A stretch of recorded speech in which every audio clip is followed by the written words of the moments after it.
केंद्र सरकारने शेतकऱ्यांच्या अहिताचे धोरण लागू केले ते रद्द करावे या मागणीसाठी जिल्हाधिकारी कार्यालयासमोर शेतकरी संघटना आणि स्वतंत्र भारत पार्टीच्या वतीने एक दिवस लाक्षणिक धरणे आंदोलन करण्यात आले। यावेळेला शेतकऱ्यांनी सरकारविरुद्ध जोरदार घोषणाबाजी करत केंद्र आणि राज्य सरकारचा निषेध केला। सरकारने तात्काळ शेतकऱ्यांच्या हिताचे धोरण लागू करावे, अन्यथा तीव्र आंदोलन छेडण्याचा इशारा शेतकऱ्यांनी दिला आहे।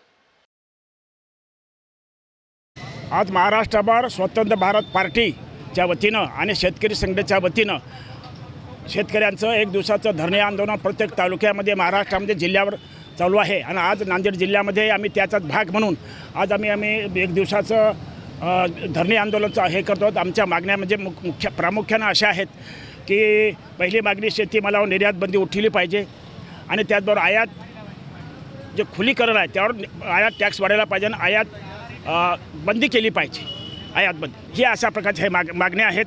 आणि त्याचबरोबर कर्जमुक्ती झाली पाहिजे।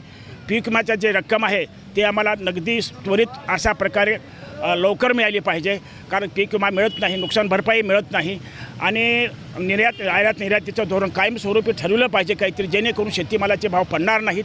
कारण शेतीमालाला जोपर्यंत भाव मिळणार नाही तोपर्यंत ह्या देशातली गरिबी हटणार नाही, बेकारी हटणार नाही, आत्महत्याही हटणार नाहीत, मुलाचे लग्न देखील होणार नाहीत। त्यामुळे आपल्या जर मागण्या मान्य नाही केल्या तर मागण्या नाही तर सरकारला ह्या इलेक्शनमध्ये चारी मुंड्या चीत पाडू, केंद्र सरकारला आणि राज्य सरकारला देखील। कारण शेतकरी 70% शेतकरी आहेत। शेतकरी ह्या निश्चितपणे ह्या शेतकरी विरोधी कायदे रद्द झाले पाहिजेत आणि अशा देशी स्वरूपी आमच्या सर्व मागण्या आहेत। आर्टिकल 9 आहे ते देखील रद्द केलं पाहिजे। शेतकरी विरोधी अशा प्रकारचं ते अनुच्छेद आहे, शेड्यूल आहे, तेही रद्द झालं पाहिजे। आणि GM बियाण्याला परवानगी मिळाली पाहिजे, तंत्रज्ञानाला स्वातंत्र्य मिळाले पाहिजे, जेणेकरून देशातील एकंदर शेतकरी आणि शेतमजूर हे सन्मानानं जगू शकेल आणि त्यांना गरिबी हटली पाहिजे। ह्या मागण्याशिवाय देशातली गरिबी हटणार नाही।